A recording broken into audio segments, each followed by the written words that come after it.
This episode is sponsored by BetterHelp. Do you want better mental health? Then BetterHelp is for you. It is affordable, accessible, and most importantly, personalized online therapy. There is a special offer to the Lucy Pod listeners. You can get 10% off your first month of professional therapy at betterhelp.com/thelucypod. That's better, HELP.com/thelucypod. Thanks again to BetterHelp for sponsoring this episode. Please remember that the Lucy Pod is not a replacement for professional medical advice. If you have questions or concerns about your own amazing brain, please speak to a medical professional. I wish to acknowledge the traditional owners of the land on which I speak to you all today, the peoples of the Kulin Nation. Always was, always will be Aboriginal land. In this episode of the Lucy Pod, we do talk about heavy themes that may be triggering, such as mental illness, in particular depression, anxiety, suicide, suicidal ideation, death, sexual assault, and eating disorders. Please take care of yourself and don't hesitate to reach out for help if you need it. Resources are linked in the description. No, you just... Yeah, you're just, sorry. No. Same. So now where do we have the overlap? Sleep issues. Yeah. Me, no. I mean, off and on. For me, it's just that I sleep too much. Okay. My sleep quality, I suppose, is not so great. And just like... They call that sleep hygiene. There we go. That's a fun word. Sleep hygiene. I've just got such grotty, dirty sleep. Yeah, so it's disgusting. Filthy. Grimy. Filthy. Disgusting. So you feel like you sleep too much? Yeah, like for me, I guess it could also be the fatigue of just living with a disorder. Yeah. I can sleep for hours and hours and hours and still feel quite tired. You know. Wow. But you don't have do you have trouble getting to sleep? No, not really. That's unless I'm like, you know, having a panic attack, obviously. And you're not. You're unsettled. Yeah. But, you know, like for the most part, I'm pretty lucky. Sleep. That's actually really good because I find with people with OCD and people who are ADHD, sleep is the massive issue. Like they are not coping, and I'm really lucky that because I slept well as a child, I thought my meds were going to stuff up my sleep cycle, but they have not. I sleep really well. And I feel like when I have a child, if I have a child, they're going to ruin it, and I'm not ready for that because I'm not normal when I'm tired. Sleep. I'm tired. When you have any sort of disorder, being tired, being it's fatigued, not good. It's I'm not really just, bad. It's not just, oh my gosh, me and my coffee, I'm so tired. I don't have the energy to control my brain right now. All my emotions. Yeah. I am miserable. I can't focus. I've upset. Got intrusive thoughts that are out of control. I'm upset. I'm cranky. I don't want to be around you. Don't tell me to do something. Don't tell me you should have gone to bed earlier because I know I should, but I couldn't fall asleep. So please leave me alone. And it's like, don't give me instructions to do because I am trying. Like I'm already focusing so hard on just. I'm the same. Yeah. Being eyes open, looking at you right now. Let alone you give me. And it's too much. Yeah. No. I'm the same. Tiredness. It's awful. The other overlap is attention and focus difficulties. But you said you don't have issues with attention, but maybe your too much attention is the issue. Yeah, definitely. Like it can be very much one-track mind. Yeah. You know, I can be quite just. I mean, like physically and mentally blind to things around me. Yeah. If I'm focused on something, maybe that's got to do with the fact that I've been wearing glasses my whole life and I literally have no peripheral vision. But you know what? It's fine. Yeah. No. Yeah. Executive functioning difficulties. Yes. Yes. Yeah. No. Big definitely. time. Do you have good motor skills? Well, you're a dancer, I feel you would hope so. I'm pretty decent. I am just a clumsy person. Interesting, but you'd be graceful but I haven't seen you dance, but I feel like you're graceful. When I dance, I feel like that's the one time that I have real control over my body, and that's the one time that I have real, like, connection, like mind-body connection. That's good. But something I find that's quite interesting is when I work out, I kind of don't really know when to stop. Like, I can hit my absolute max and still be like, I can keep going. I could probably do. And then I want to vomit. I'm like that on the rowing machine. I'm not doing any good. I'm like actually physically doing damage to myself. But I just like have no concept of this is the point where my muscles have failed. And my muscles have failed, and I should eat something. It's like, oh, that one sucked. All right, take a breather, and then I'll do another one because I feel like I'm physically capable of it. Do you forget to eat? Yes. Oh my god. Same. Yes. And people and trigger warning, a lot of people put that down to like that's an unrelated eating disorder, and it's actually not. A lot of ADHD and OCD and autistic symptoms mimic eating disorder symptoms. I love food. I love eating. I just Me and to do it. you, we love Oh my our God, food. We're literally, the biggest we all- pigs, oh and my we mean God. that in a good way. We love our Absolutely adore it. We go out, we eat so much food, and we enjoy every bite. But every bite. But I forget to eat. I just forget. Like, it just slips my mind. I'm like, oh, look, I have... And I can feel the hunger, right? like, But I switch it off. But I'm like, oh, that's all right, I'll deal with that later. And then it's the end of the day, and you're like, you know, you're dizzy, you're feeling gross, you're hangry. And I'm like, wait, what's the issue? I was like, oh, wait, I didn't eat, duh. I didn't drink water today. Like, I have to now, like, with the water thing, I need to be drinking water because it's just not... That's one of the reasons why I drink so much tea. It's like one of my... it's flavoured. Because I love the flavour and I love the ritual of making the tea. It's just one of those, like, nice compulsions. Like, I have the compulsion It's a good thing. That's a nice... And it's like, you know what? That's a good one. I'm going to use that to my advantage. Yeah. Because I love the taste. I love the feeling of holding a hot cup of tea. Nothing bad's going to happen. Yeah, brings a nice little bit of joy into my life. And it keeps me hydrated. Yeah. See, that's me with showering. So a lot of people with ADHD struggle with hygiene. They find showering, like, a really unpleasant sensory experience, where for me... that's like the best thing. Like, I don't have a fear of drowning or slipping. It's like, no, it's just showering is my stim. Like, I shower about 3 times a day because I just love the ritual of it. It's so, the feeling of it. I love afterwards having a shower, getting into it is it's the best thing for me. But for some people, it's like, I can't. How are you with hygiene? Do you struggle? Look, I don't know. I feel like I never shower. I'm disgusting and grotty. Like my sleep hygiene. Just like disgusting. My sleep hygiene. Just everything about me reeks. Personality. Oh my God, awful, terrible. Looks gutter. It is the gutter. I'm the bare minimum. You just dragged me off the street. Never met before today. Never. I don't know. I very much enjoy being clean. I just forget a lot of the time. Yeah, that's a big thing. A lot of people forget. It's and not like, on there. Not to suggest that I'm like a dirty person. No. And me saying I shower 2 times a day doesn't mean that I'm cleaner than anyone. It just means I really enjoy showering. Yeah, and it's like I might, just forget for a couple of days to have a shower because it just slips my mind. And then I'm like, oh, wait, shower. And then I have a shower and I'm like, oh, I feel so much better. I feel nice and clean.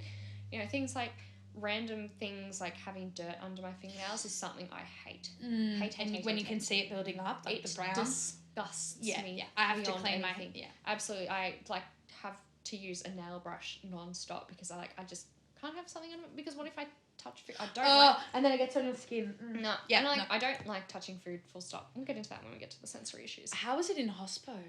Awful. You see, you know what? I think this is just a me thing. I'm not going to say it's OCD. I hated scraping plates of food on it and having my finger touch the food. Didn't like it, especially when it's like mayo or something. No, the mayo. Oh. Disgusting. And the chip, like a stomped on chip. Oh, no, there's like something about like oil and grease. Please. And yeah. Even just salt. Yeah. Like when I pick up a chip, you'll see me just like pinch the end of it. Yeah. And it's actually ridiculous. I'll just like pinch the end of it. Because I just don't like touching it. And it looks like you're being elegant, but it's because you're it's literally just because I don't like the feeling of touching that food. Not to say that if you touch your food, you are dirty or whatever. It's just like, a you. It's a you thing. It's like I'm the problem here. Yeah. Don't worry. It's not you. You're it's not us. wrong. You're not wrong. Yeah. We are the neurodivergent ones here. Yeah, we are the special ones here. Working memory impacted. Oh yeah, memory issues for sure. Yeah, same. Long term or short term memory? Like everything. Probably more long term. I think like I can memorize a number, and it's like it's there in my brain now. Yeah. Phone numbers and things tend to stick pretty well in my brain. But something like we've got this event coming up, completely out of my brain. If it's gone. not like tomorrow. Unless like we discuss it every day or something like that. It's just gone out of my brain. Yeah, no, same.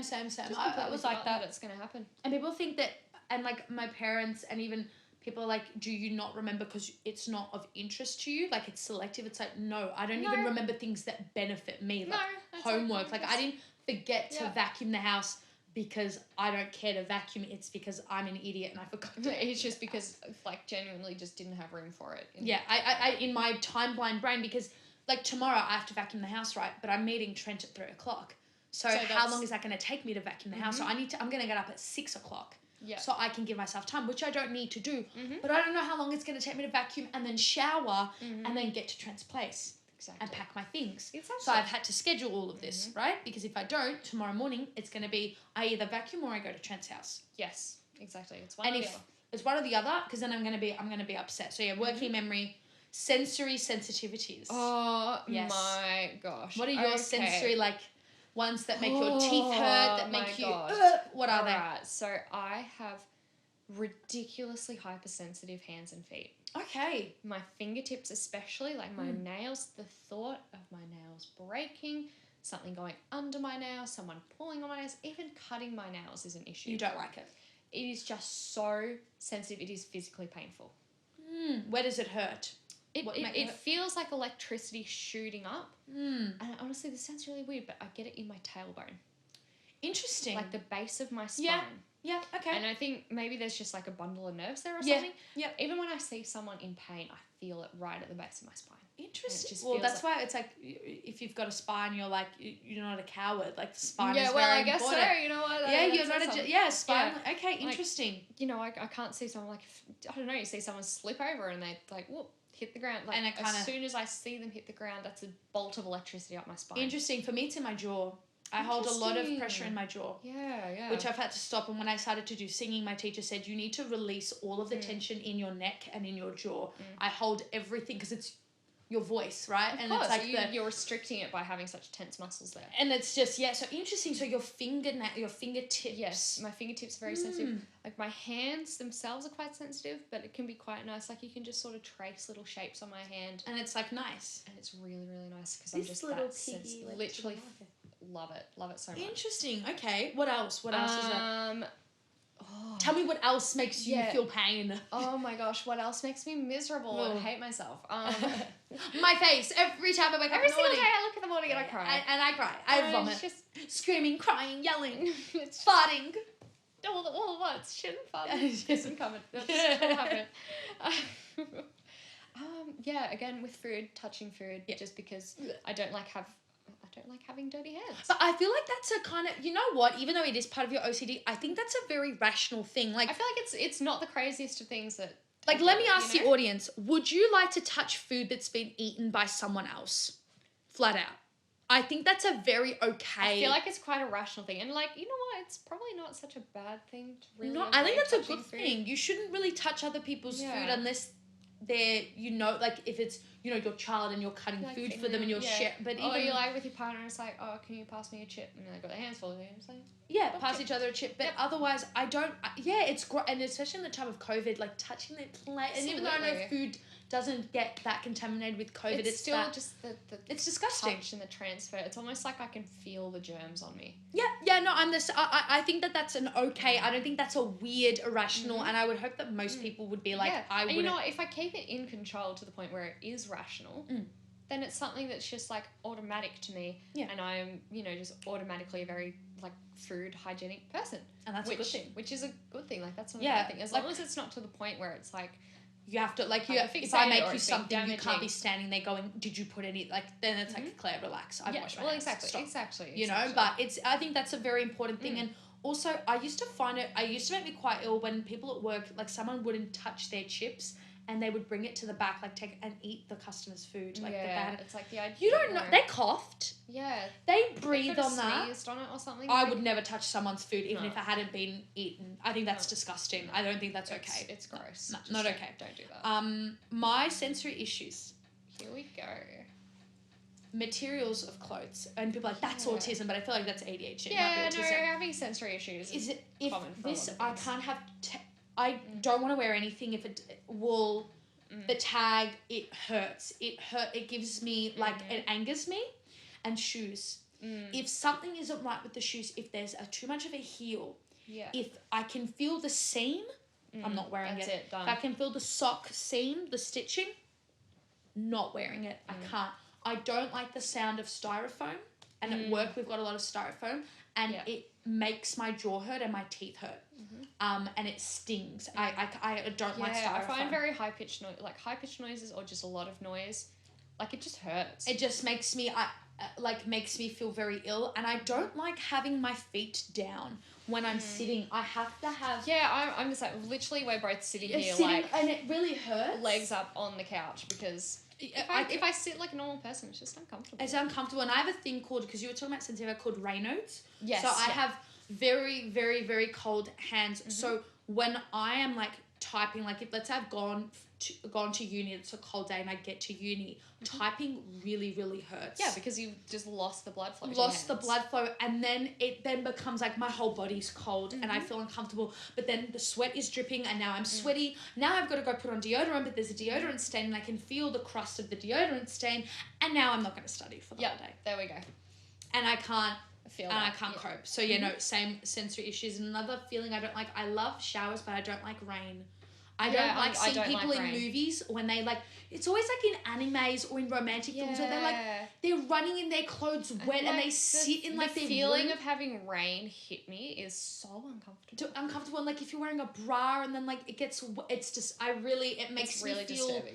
It gets me itchy. I really don't like it. It makes me I find that, I don't know if you would agree with this, but like organza and chiffon fabrics, I can't. I physically cannot touch like organza. Like, I had this little like mesh bag with some things in it. Yeah. I just had to get someone else to open it for me because I couldn't do it. It just felt like I was touching electricity. I just couldn't do it. I had to put it in a different bag so that I could actually open the bag. See, that's interesting. For me, the fabric, it's more something that has hairs on it. Like that, not hairs on, but like that is raised. Like this is perfect for me because it's not kind of stringy, but something like this on me, like on my it's like tickly. It's tickly. It's like I can't think of anything else. But chiffon I'm okay. Oh no, I don't really like chiffon either. Yeah, not a fan. It's not a great texture. No, Especially it isn't. when you have like 2 layers of it and it rubs together. Even the thought of that. No, I don't. Like, I don't like Velcro either. Velcro's disgusting.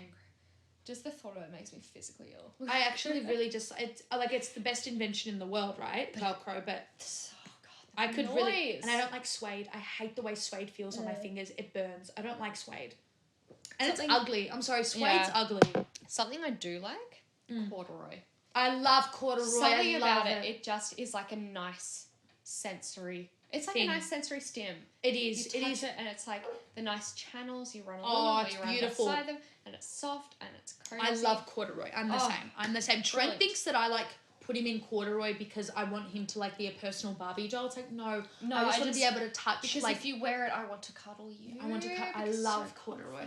I love corduroy and I love jeans. I love jean material. I love the sound that jeans make. Like when I'm folding them, it's nice. What else is good? I mean, I just like a nice, like fuzzy fabric, not fluffy, but fuzzy, yeah, like and fleecy, like that, yeah. And like so inside, it makes me feel so like. It makes me feel good. What are some other good ones? You should think of good ones, like nice sensory things. Nice sensory experiences. I have a chewable necklace. I love chewing on silicone, a chewable necklace.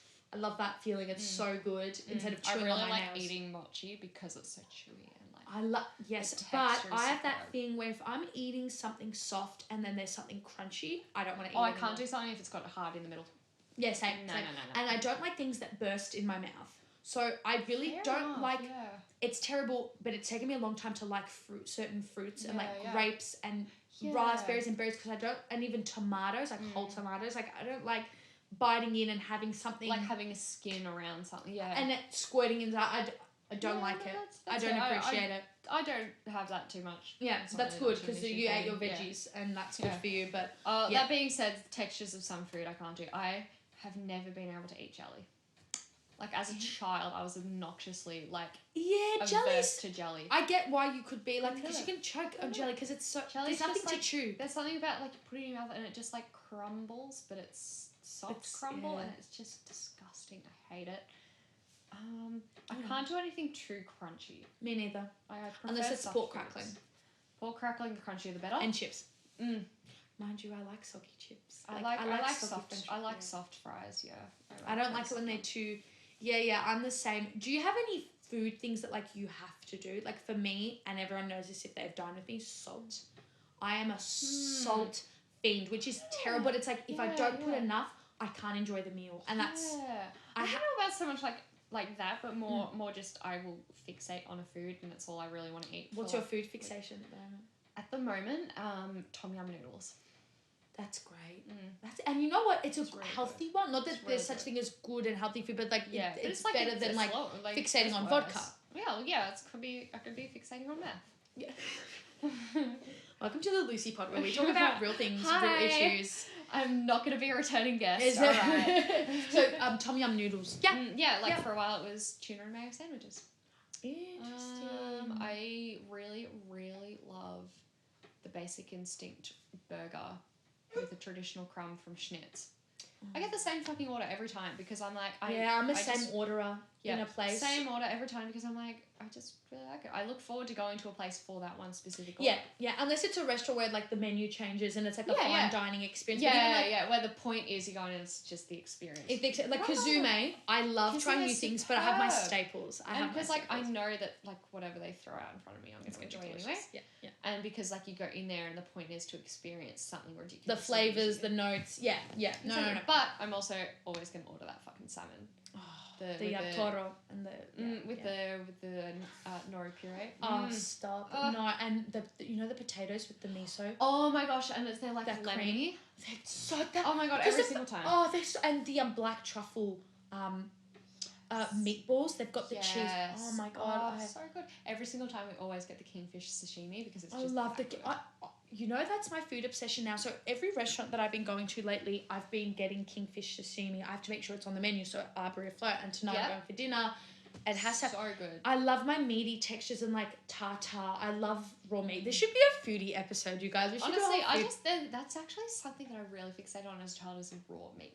Specifically, the texture and the colour and the look of raw chicken. I would never eat raw chicken.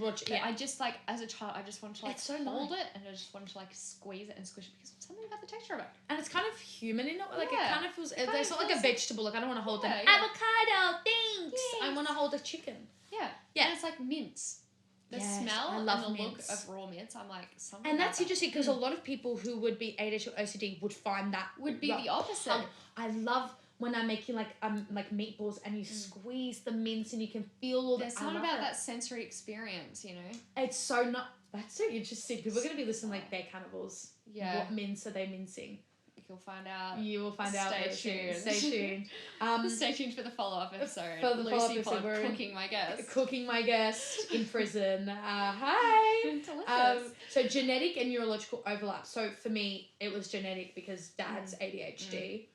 Anyone you said people in your family have sort of struggled. I feel like you don't have to go into depth. In reflection, I'm like, my dad for sure has OCD. OCD, there you go. Like 100%. But he's always like just the Spider-Man meme. Oh yeah, legit. Like we look at each other and I'm like, I do that. You do that. You do that. Yeah, we're twins. Like, it's true. I do that. I love it. I do that. Literally that. But yeah, so you think he gave it to you? I hate when we say gave it to you. I reckon that's sort of where it's come from. Yeah. Is that siblings? Definitely. No. Siblings. I feel like my little brother maybe.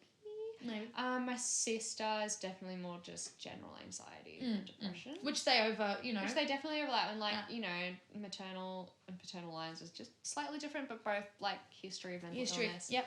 I mean, luckily we're all sort of got our own little things that we're working on. So issues. We're all a little bit fucked up. No. And that's because a lot of people are like, well, you have ADHD or OCD, but where did this come from? It's like, it's literally hereditary in a lot of cases. Like, it's hereditary and there's been some like external triggers. But honestly, I genuinely believe if I had not had any sort of like trigger, like a rough time in school, it would have just been dormant. I reckon I would have still ended up with it because. Oh, you would have still ended up. Oh, okay. I reckon, you know what? I was developing the behaviours well beforehand anyway, so there you go. So I feel like it wouldn't have made a difference. Because people think of it like, it is. Because some people luckily have no triggering event, so that kind of lays dormant. But I feel like with neurological things, like there are some things that's just like, I guess that's the difference between like a eating disorder. Yeah, like a you know, like an eating disorder and something like OCD, where it's literally you live with it your whole life. Like ADHD. There's no getting better. Like, and not that you have to get, like, obviously with an eating disorder, you know, we encourage recovery and it's important. Whereas like with ADHD and OCD, there is no cure. There is no. And I don't want there to be. And I don't want one either. It's part of who I am. The world should make it easier. If someone turned around to me and said I could get rid of your OCD with this one tablet, would you take it? I would say no, because I would be unfamiliar with myself. And be like, but that's bad because your OCD isn't you. And it's like, but it is though. It kind of is. It kind of is. It's not my entire personality, but it's part of me. It's the reason I do a lot of the things I do. I think the way I think, and you know what? I'm familiar with that, and I don't want to change that. I don't want to be a stranger to myself. No, I'm the same, and you know, for a long time I battled with like, should I view me as ADHD or it's not me? But the thing is that the reason I am the way I am is because of my ADHD, and a lot of my good qualities come from being ADHD. So I don't want to get rid of it. I would find it really a loss. I would actually grieve it. And if I was diagnosed late, like when I was speaking to another guest I had, she said she felt this sort of grief because she missed out on being able to know that she had it and deal with it. Whereas now she's kind of been given this too late. Yeah. And it's a loss. You got to rework your whole perception of yourself. You. Because my life is ADHD because every day I'm reminded I'm ADHD. I take my medication. Yep. I have a podcast where I'm not forced, but where I've forced myself to talk about it. So I can't, I don't want it to be any different. No. And I don't think that's a bad thing. Honestly, it was a little bit scary, but also quite a relief to get that diagnosis, to be able to say, you know what, this makes so much sense. This explains who I am. You know what? I like who I am. Yeah. It's not like getting a cancer diagnosis. I like my own inner world. I am happy with that, and I don't want that to change. Sure, I want to fix some of the negative thoughts. Of course, yeah. I want to be able to deal with that. Yeah. That doesn't mean I want to be a different person and think like a different person. Listen, because then...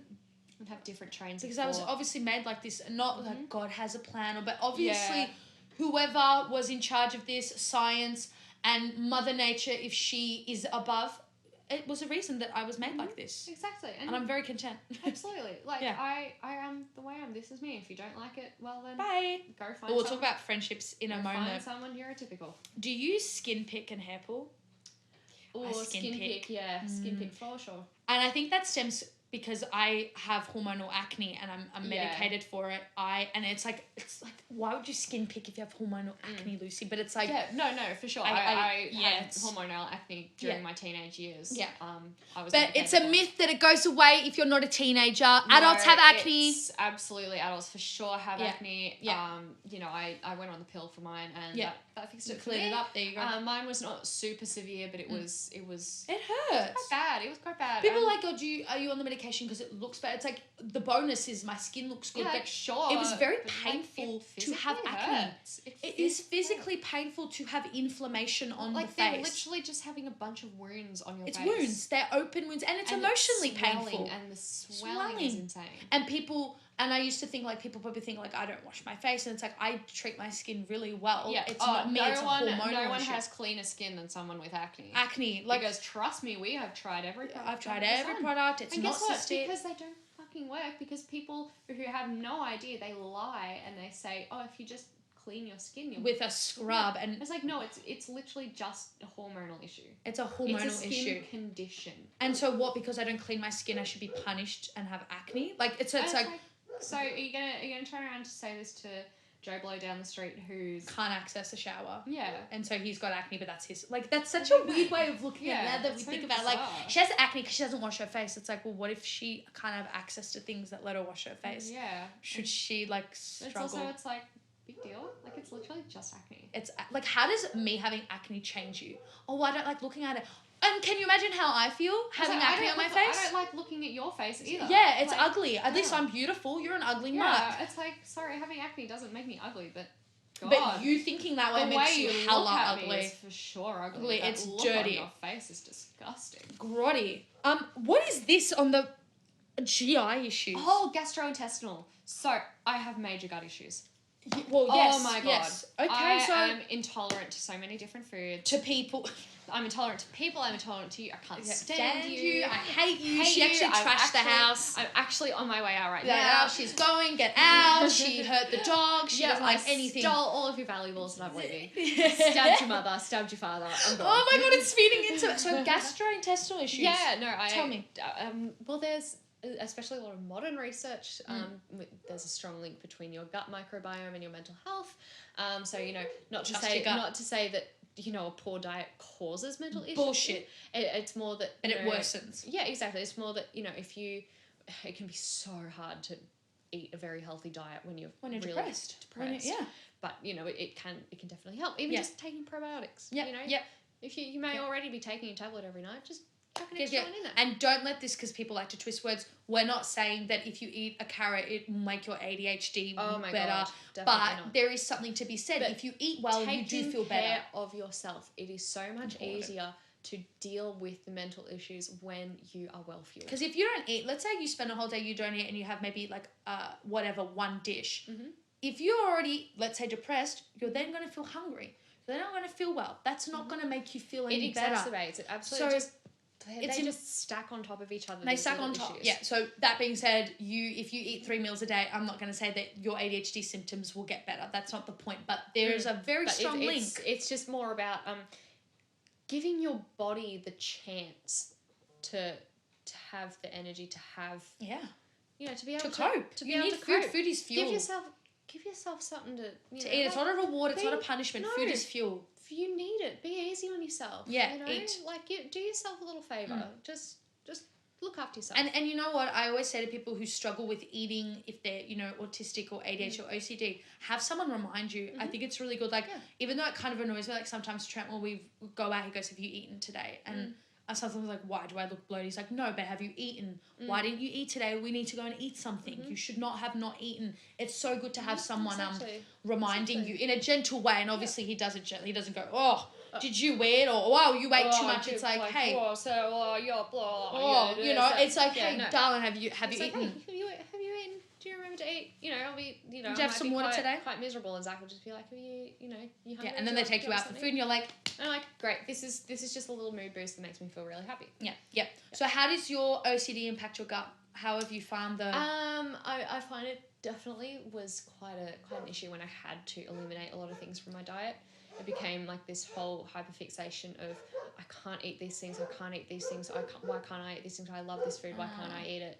Which made it really, really hard to, do the whole elimination diet, and then you reintroduce things, and it's quite a process. Yeah. I don't know if my OCD has caused any issues like that. I just feel like it's they're linked. Yeah, they're super linked. They definitely. You don't know if it's caused it. I don't think that was. I mean, I had quite a few blood tests done at the time when we were trying to figure out what was going on, and there was like an indication that it may be a slight immunodeficiency, a very common one actually, that just affects mucosal surfaces. Yeah. So that's why I had to get my tonsils out. That's why I have sinus infections. That's why I have gut issues, is because there's just, it's just a little bit weak. Yeah. But I would say that it's very much just like a loop of, if I'm having a really bad OCD flare-up, I don't have the energy to eat proper foods, and I will probably end up eating something that I'm intolerant to. Yeah. And then it's going to make me feel quite sick, but I'm just like, whatever. I don't care. I just need any sort of food at the moment. Self-sabotage. Yeah. Absolutely. And then I feel sick, and then, it doesn't matter what I ate because it all just comes back up anyway. Yeah. So it didn't make a bloody difference.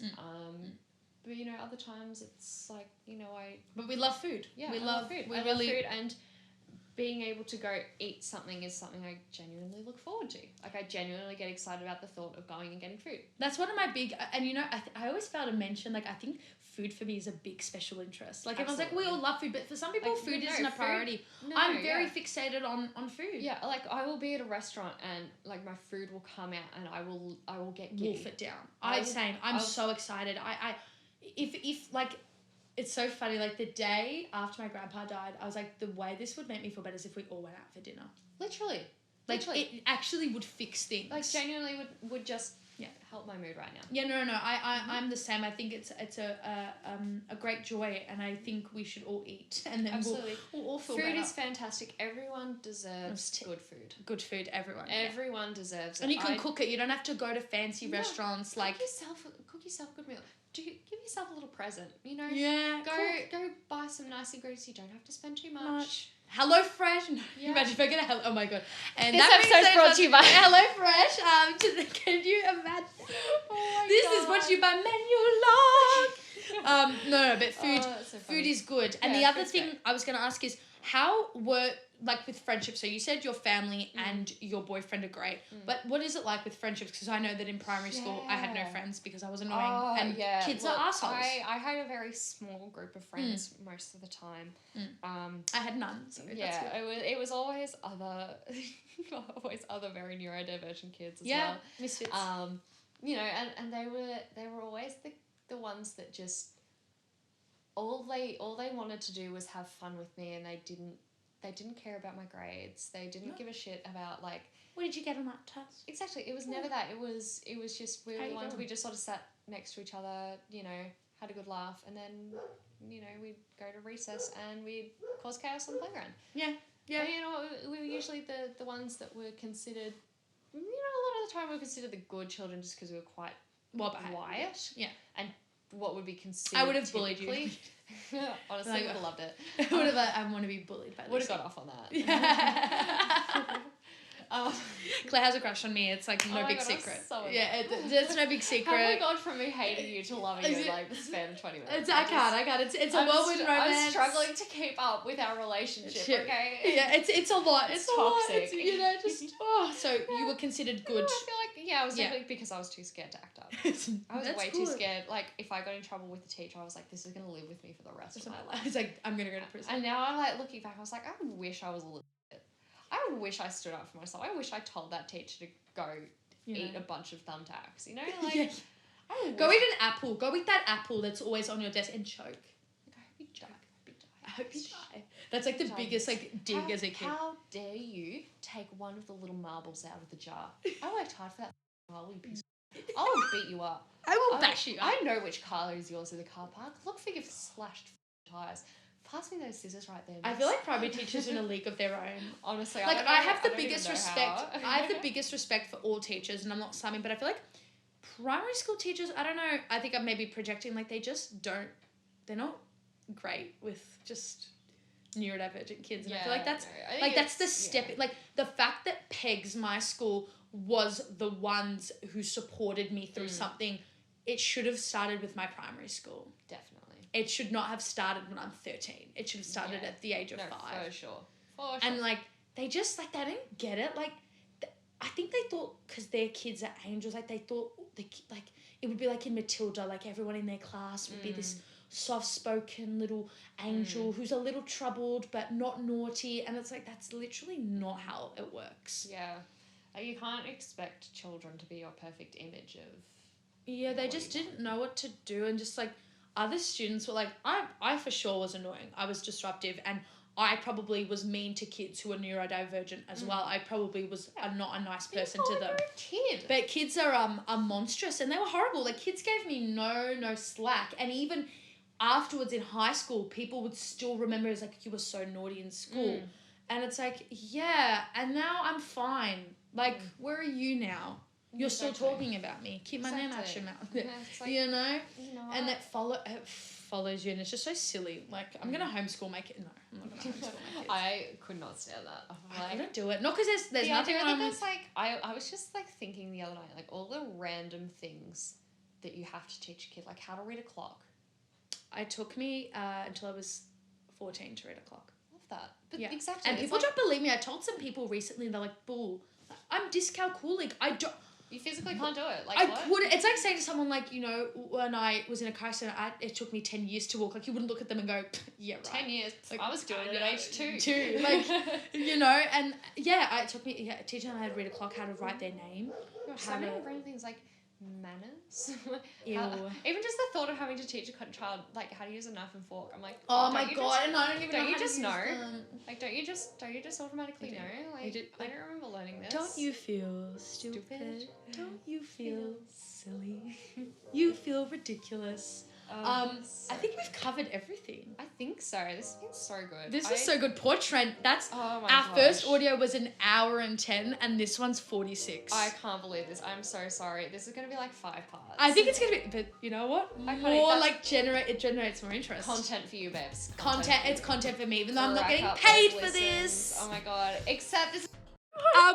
So we lost all the freaking... No, we know it's the audio. Oh my God. I knocked the microphone and it just like stopped the recording. It stopped the recording, Wow. but we saved it. That was the universe's way of saying shut up. You've been talking Stop now. talking. You came here at 10. We started talking at 10, no, you came here at 10:30. We started talking at 10:40, and it is 12:40. Oh my god.